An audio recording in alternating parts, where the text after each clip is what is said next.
welcome back to the Dolls Room and happy Halloween. This video is going to be sort of showcasing all the various craft projects that I've been doing this season. The big push and inspiration has been a photo scavenger hunt that I have organized on the Amoka Facebook page.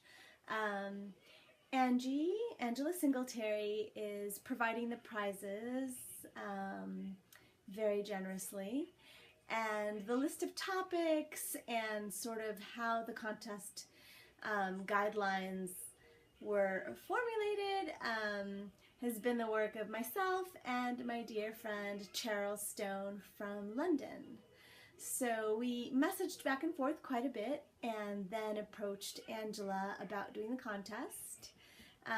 Angie was really excited. She said that she had had a prize in mind but wasn't sure what the activity was going to be, and she was really excited and on board to have this scavenger hunt happen. So basically what we have done is 3 topics each week for the 4 weeks of October. So it comes to a total of 12 topics.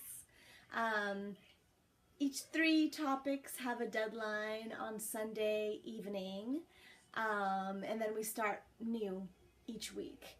The participation has been unbelievable. I've really come to know some new artists in the group that I was not familiar with before, and I hope that when this scavenger hunt is over that people will continue to post artwork at this caliber just for the fun of it. Of course, the prizes that Angie is offering are really exciting. Actually, Cheryl and I did not know what Angie had up her sleeve when we approached her, and usually I've seen these contests come and go, and I'm always really excited to see how they go and to see the prizes go to various people. This year, Angie is offering up this dowel that she has semi-customized, and this dowel is so beautiful. So I'm actually a little bummed to not be eligible as one of the organizers of the event. I'm not eligible to win this dowel, but I've been having a lot of fun with these projects anyway. So we'll start up here on the left, and I'm going to introduce Pumpkinhead over here. I created Pumpkinhead for the topic of pumpkins and jack-o'-lanterns. Alright, so here we go. Okay, so what this is literally one of those miniature pumpkins. This is a real pumpkin. I Dremeled it. For those of you who don't know a Dremel, it's like a little mini household power tool, and I used it to essentially drill a hole at the bottom of the pumpkin head. And these are surprisingly heavy. So what I decided to do was I used an A-zone body. This is one of the fake A-zone bodies that comes with the fake Blythes, and they are amazingly sturdy. So they have a really thick torso, a thick neck that's not going anywhere, and here she is. I have her, what do you want to call this thing? I have Pumpkinhead dressed in Dal Angry's stock. I love this stock. I pull it out every Halloween, and I like how it looks on the Dals. I like how it looks on the long-legged Pullips, and I'm really loving how it looks on Pumpkinhead here. It's holding a sword from Dalcanta. Because it's the A-zone body, I was able to change the hands. So I have her doing this little peace sign, and she's holding this fabulous jack-o'-lantern that I inherited from a discarded box of kind of junk jewelry. The stripy leggings are from Miema Dollhouse from Germany. And then these little Mary Janes from I'm not sure, eBay, but probably Mimiwoo would be a potential place that sells these, or maybe Cool Cat. So it's great. I mean, this body is articulated, so I can continue to reshape how this freaky thing is hanging out. So as Angie was so generously offering up this gorgeous dowel that she semi-customed, and then second prize is a mini pullip and a dress by the Persnickety Pixie, also known as Leah Balassa. And third prize is another mini pullip or mini dowel with a dress by the Persnickety Pixie. Having instigated this entire event, I really wanted to contribute something to the prizes, so I decided to make these miniature little trick-or-treat bags with miniature candies. So let me show you. Here's one of my trick-or-treaters, little May. I haven't actually posted that photo yet because we're in week 4 right now, and week 4 has the topic of Halloween, feel like so, and that very clever topic was offered up by Cheryl. But yeah, so I haven't actually posted that photo. I have a couple of my little cuties going trick-or-treating. May here is dressed up like a kitty cat. And what I did is I went to a local craft store and I purchased some felt. I think maybe the camera captures this, that this felt has a little bit of sparkle and glisten. And my original idea was to make a dress as a prize. But I have never tried to actually make a dress from felt. And it was a pretty frustrating project.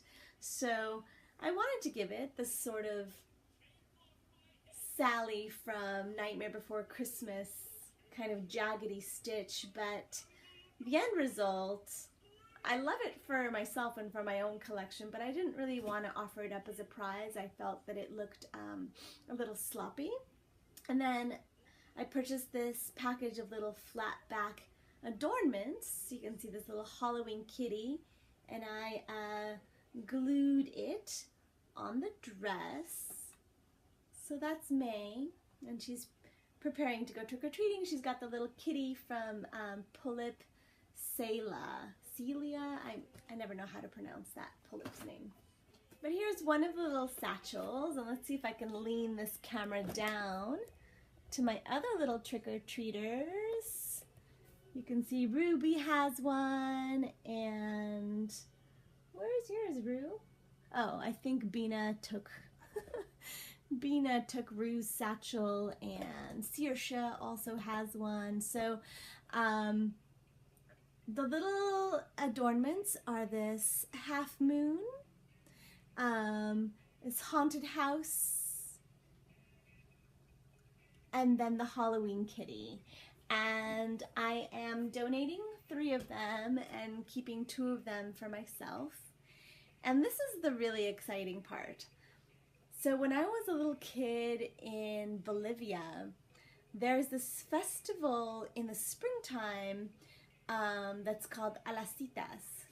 And the concept behind Alacitas is you go to this fair and you essentially purchase little miniatures of things that symbolize things that you want in your life. And you know, I don't know the extent of it. Maybe you pray on it, you put it under your pillow. I honestly don't know where that goes. Maybe I should do some research. But all I know is that I was a little kid and I was just fascinated by miniatures of things. I remember these little Coca-Cola bottles that actually had liquid inside, whether it was Coca-Cola or not. Let's just pretend it was. But I have always been fascinated by miniatures of things. So this idea came to me suddenly and I just had to do it. So I had this felt, I cut the strap with my little jagged crafting scissors. But here's the fun part. our little miniature candies. They are three-dimensional. What I did was, I Googled Halloween candy, and this extremely useful image popped up. Somebody had taken all of these candies and done an image of their wrappers in an unwrapped state. So then I printed it at a miniature scale, and so then the wrappers were actually functional on a three-dimensional level to be able to wrap around in the shape. So here we have Snickers. And then what I did was I sat down one night with a pair of scissors and some thin cardboard and aluminum foil and glue. And I put these things together. And believe it or not, the candy is like M&Ms. I don't think my speaker is going to pick that up. But the M&Ms, Reese's Pieces, and Skittles, I put amaranth seed in there, so they rattle as if there are little candies in there. So it's a nice variety of very recognizable candies. And to be honest, I don't eat this kind of stuff anymore. I definitely did when I was a kid. I would go trick-or-treating. My sister and I, or my friends and I, would go trick-or-treating for hours. And I would go with a pillowcase. And I was not satisfied to go home until that pillowcase was at least half full, if not more, with candy. And so when I was making this craft project, I have to admit, it triggered a craving for this really, really awful for you, but quite delicious and just the root of all happiness, crap sugar. So somebody will be receiving a package of 3 of these little satchels. I'm gonna do it so that they get a moon, a haunted house, and a Halloween kitty. Next down the line is my sweet little Ella. Oops. Ella is Buell Fata, which I think is just a terrible name for any doll. And so when I got her, since she had the beautiful little ballet costume, I named her Giselle.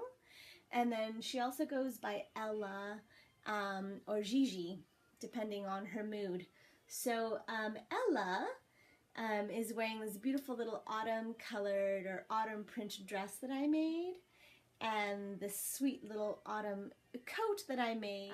Stripy leggings, you're gonna see that a lot on my in my Halloween setup, and then these little boots from Cool Cat probably.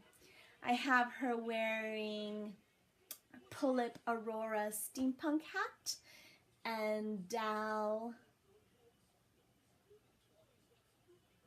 What's the steampunk Dal called? Ramu, who of course I have named Becca. So anyway, this is little Ella out trick-or-treating with her friends as a little steampunk punk. This guy is new to me. I have named him Ian. You might recognize him as Isul Mad Hatter. Back there you will see my sweet little Ivy, and I haven't done her photo yet. She's going to be part of my Dia de los Muertos photo, and I have a couple ideas for that. I'm thinking that I might use my Novi Stars hybrid and have her wear this Dia de los Muertos skeleton mask, and then feature Ivy in a state of mourning, haunting, and just sort of making an allusion to that idea of connecting to somebody that you have lost on the other side. Finally, this setup up here is one of the biggest reasons that I wanted to do this video today, because I'm gonna change up the witch's scene.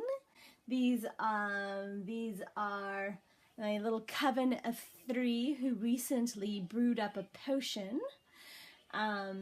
And I'll show you the photo for that. But my next photo is going to be my little apprentice witches. And so they need to come in around this cauldron that I created, and they're going to be making a little bit of mischievous trouble because they don't quite understand the rules of potion making quite yet. And then to the far left of my Halloween display, we have these 2 sisters. They were part of my haunted photo. Pullip here that I've named a Gath, made for a wonderful ghost. And since Pullip Allura is based on a partial custom of Pullip, I feel that they go really well together in that concept of sisters, and then the potential haunting of one who is no longer alive. Left, sitting on yet another one of my pumpkins, is my sweet Dalmila, and you can't quite see it in this light, but she's still holding this pretty terrifying spider that we've had for quite a while. It's kind of shimmery. I'm not sure if my camera can catch that, but my husband had this for a really long time, and I kept asking him to throw it away. And then as of last year, I've actually used it. I used it once last year, and then I've used it again this year to do photos for October themed creepy things. And before we leave this video behind, I just want to show you my sweet little Rue and Ruby. They're 2 of my trick-or-treaters for the trick-or-treating photo, and they're also the apprentice witches who will be involved in my next project. And back there is sweet little Pichicha. And despite everybody else's costume, she insisted that she wanted to be a ballerina for Halloween. Here's a photo that I did for the challenge Moon, and I actually went out during the harvest moon. The photo does not capture how gorgeous the moon was that evening, but I took my blithe Annika out there and extended her hand up into the sky, and then later on I used a super cheesy filter to add the crows. For the challenge Autumn Leaves, I took several of my Pullips and Buells and Dal out, and I didn't have Photoshop, so the shots that I was able to do were just completely simple. And then one morning I woke up to the surprise that a dear friend of mine on our Facebook page, Linda Harmonu, had taken the time to put leaves on my photos. So this is the final image, and it's thanks to Linda. For the theme orange and black, that's what really got me inspired to go out and buy the orange felt. And that's when I intended to make the dress with the cat that I just ended up keeping. So here it is for orange and black. Beasts and creatures was a fun theme. I knew right away I wanted to use Little Red Riding Hood, and who could be a better beast to sneak up on her in the forest than my crazy cat Flea. Okay, so here's the final display now at the end of the month that I've done all the different challenges. This is under pretty bright lights so that you can see all the details. Normally I have a somewhat of an amber light with a very dim glow on everything in this room, so it's a bit more charming. Happy Halloween! I hope that you had fun watching this video. If you were part of the scavenger hunt, thanks for participating. It's been really incredible. I look forward to see the announcements on Halloween as to our winners of the contests for grand prize, second prize, third prize, and a little extra something for honorable mention.